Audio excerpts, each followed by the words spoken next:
就係頭先講嘅。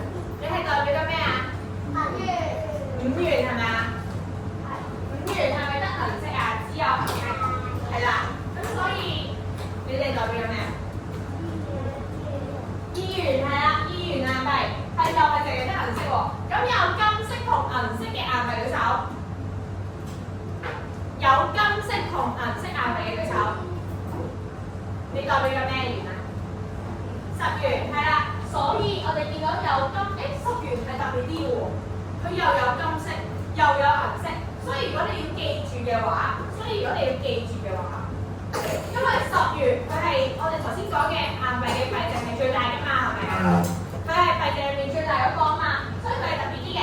佢係有銀色同埋有金色嘅。如果你要記住有邊啲硬幣係有銀色同金色嘅話，你就記住硬幣幣值最大嗰個就係啦。明唔明啊？專心啦。好啦，邊一種硬幣嘅幣值等於10個一個？我哋有冇啊？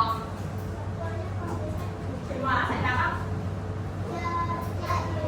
！1元係啦，咁20個一個咧？22元係啦，我哋頭先有講過㗎嘛。100個一個咪就係10元咯。好啦，我哋重溫一下咯，邊啲硬幣係圓形㗎？淨得你哋幾個㗎？其他咧？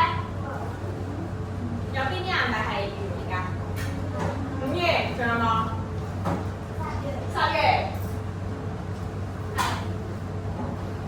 5個，仲有冇？1元，係啦，好啦，大概呢啲啦。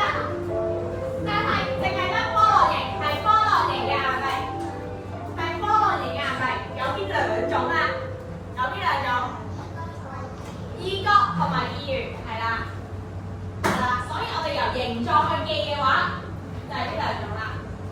好啦，整個金色嘅係所有角嘅硬幣啊嘛，係咪啊？角嘅硬幣都係金色啊嘛，係咪啊？呢幾種5角、1角同埋2角都係淨係得金色嘅喎。好啦，淨係得銀色嘅硬幣係圓喎，係咪啊？頭先我哋講過5元啦、2元啦、1元啦，都淨係成個係銀色嘅喎，係咪啊？